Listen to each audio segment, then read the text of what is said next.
Dit programma heet Natuur en Zo. En dit is nou typisch de en zo component waar we vandaag op afgaan.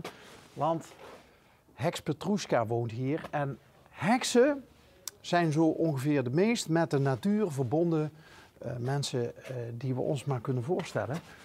En dus gaan we eens proberen om wat te leren van een heks. Hey, hallo Bas. Hallo. Welkom. Je wist dat we kwamen? Ja. Ja. Ja, leuk dat je mogen we bent. binnenkomen? Als je durft ben je welkom. Oh, dan beginnen we goed. Is dit het welkomstcomité? Het zijn mijn collega's, hè? Van waar de bezem, Petrushka? Het woord heks is afgeleid van Hagedessa, Hagezussa. En dat betekent zij die over de heggen rijdt. Met één been in de occulte spirituele wereld en het andere been in de aardse wereld. Wat doet een heks? Die vliegt tussen de aardse en de occulte wereld door. Dus dat is de reden waarom een heks altijd met een bezem wordt afgebeeld. Ben je heks of word je heks? Ik denk beide. Als je geïnteresseerd bent in de hekserij, dan ga je daarin verdiepen en word je steeds meer heks. Je groeit in het heks zijn. Dus ik denk dat je heks bent en het verder uitbreidt, het meer gaat leven en daardoor meer heks wordt. Waarom zijn heksen altijd zo verbonden geweest en nog steeds met de natuur? Want daarom zijn we hier. De natuur is onze grootste leermeester en mijn grote godin is voor mij moeder aarde. Moeder aarde geeft ons alles. Ze kleedt ons, ze voedt ons, ze geeft ons huisvesting, al die zaken meer. En die hele verbondenheid met dat natuurlijke stuk, dat is voor mij het natuurlijke gedeelte in de hekserij. Daar komt bij, en dat vind ik heel belangrijk, dat wat er in de natuur gebeurt, ieder seizoen, gebeurt ook in ons.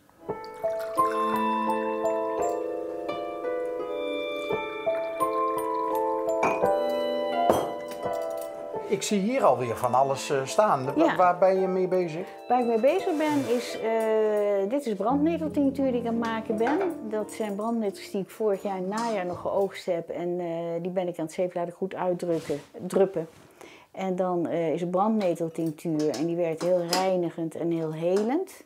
Dat is de meidoornbessen. Meidoornbessen zijn heel goed. Sowieso de meidoorn is heel goed tegen hartkwalen, tegen hartaandoeningen en tegen te hoge bloeddruk. Reguleert het helemaal. Maar daar kun je ook de bloesem voor gebruiken en ook het jonge blad.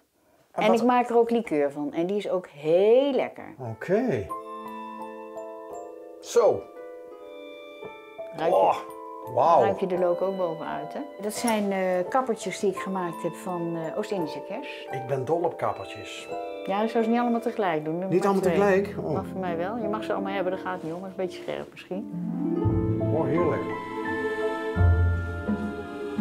Hoe help jij mensen daarbij om weer in contact met de natuur te komen? Mensen die bij mij komen zoeken meestal ook meer in een alternatieve hoek. Het herstel of steun of kracht of adviezen of raad.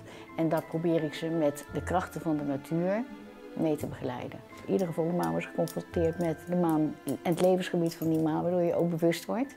Jaarfeesten. We hebben als heksen 8 jaarfeesten en 13 volle manen. Nou, reken uit, 21 keer feesten per jaar is geen beroerd bestaan. Dat is ook een reden om heks te worden. Je wil heks worden, begrijp ik. Nou. Je bent een helpende heks. Ik vind ook, dat zeg je heel mooi, ik vind ook dat een heks een helper is. Een heks een hulpverlener, in de breedste zin van het woord.